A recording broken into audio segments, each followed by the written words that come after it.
Bonjour, notre Luxury Story nous amène aujourd'hui Galerie Strouk, avenue Matignon à Paris, pour parler d'une exposition collective Cut and Clash, la pulsation morcelée du monde, avec la commissaire d'exposition. Bonjour Amélie Adamou. Bonjour Icon. Alors c'est une histoire de collage, je crois. Racontez-nous cette exposition.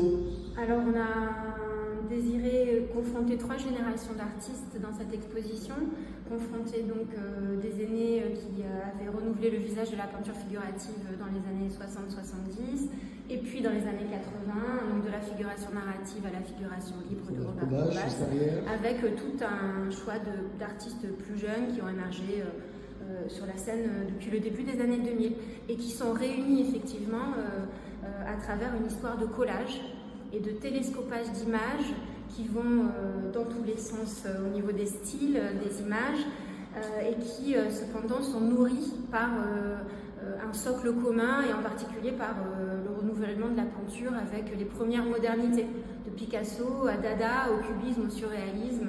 On a évidemment une pratique libre de l'image qui a nourri tous ces artistes. On a quand même pris le choix de diviser l'accrochage en 3 sections.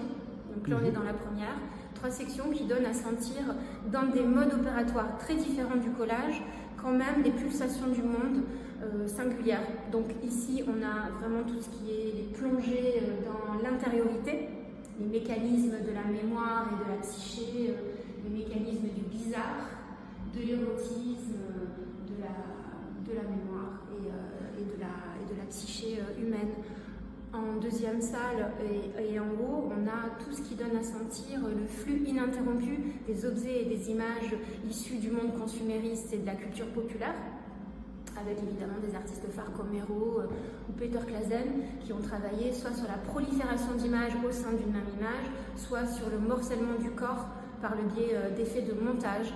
Et c'est un peu dans ces filiations que s'inscrivent différents jeunes artistes qu'on a confrontés.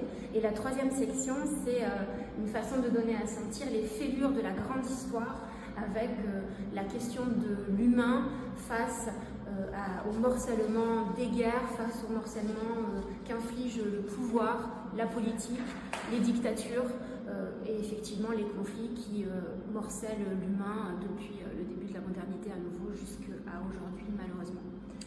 Voilà.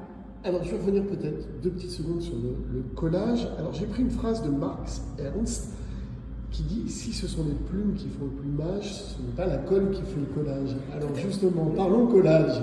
Tout à fait. D'ailleurs, c'est une citation qui est évoquée aussi par Raphaël Récoll, une des artistes de l'exposition. Je pense que cette citation rappelle le fait que le collage, c'est pas simplement littéralement prendre un ciseau, du papier et le coller sur un support. Le collage, c'est un collage qui est peint et dessiné, qui est traduit par la force de l'imaginaire. Robert Combas, qui a fait des collages directs, littéralement, pratique le collage, je veux dire, de façon dans sa tête, en fait, directement. Et je pense que c'est ça qui est intéressant, c'est comment, en fait, l'histoire de la peinture s'écrit par une libération de l'imaginaire qui va prendre différentes sortes de motifs, différentes sortes de formes, de styles, pour inventer un langage singulier. Je pense à Peter Claesen aussi, par exemple. Tout à fait, oui. Très bien. Alors, parlez-nous un petit peu des artistes que nous allons retrouver dans cette exposition. C'est un savant mélange entre les anciens, j'ai envie de dire, et le moderne. Exactement. Alors l'idée, j'insiste là-dessus, c'était vraiment de dire que les anciens étaient éternellement jeunes. Les aînés, en fait, sont des bébés, et les aînés ont regardé les jeunes, et les jeunes ont regardé les aînés. Ça, c'est très important. Ils se sont regardés, ils se sont collectionnés, ils se sont interrogés, et ce qui compte, en fait, c'est comment les œuvres vivent aujourd'hui au présent, et nous interrogent, nous, hommes du contemporain. Un collage de génération. Exactement, un collage de génération. Alors je fais j'ai pas du tout cité les aînés, bon donc il y a Robert Combas, Pat Andrea, Peter Claesen, Hérault, Bernard Rancillac, Monori, Tisblatt, Segui, donc un peu les têtes d'affiche de la figuration narrative ou des électrons libres, Vladimir Velikovic aussi. Et parmi les jeunes, alors section plongée dans l'imaginaire, vous avez Abel Pradalier, Nazanin Pouliandé, Thil Rabus, Katia Bourdarel, Marc Auvel, Karine Rougier. Sébastien Van der Meulen aussi, je crois. Exactement, Van der Meulen qui est qui est exposé rue du Mail, mais qui est aussi présent.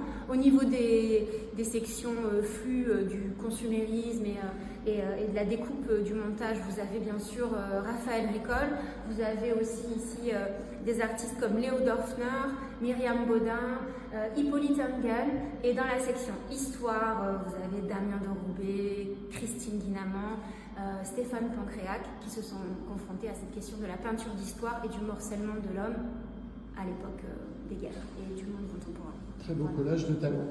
Alors cette exposition se situe sur 2 adresses, les 2 adresses de la Galerie Strouk. Exactement. Donc on est au 2 avenue Matignon et 5 rue du Mail.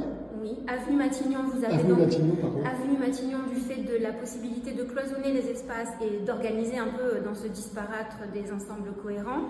On a donc déployé le dialogue entre les aînés qui ont fait l'identité de la galerie et des artistes invités, et rue du Mail qui est un espace un peu plus compliqué, ouvert comme ça à l'expérimentation.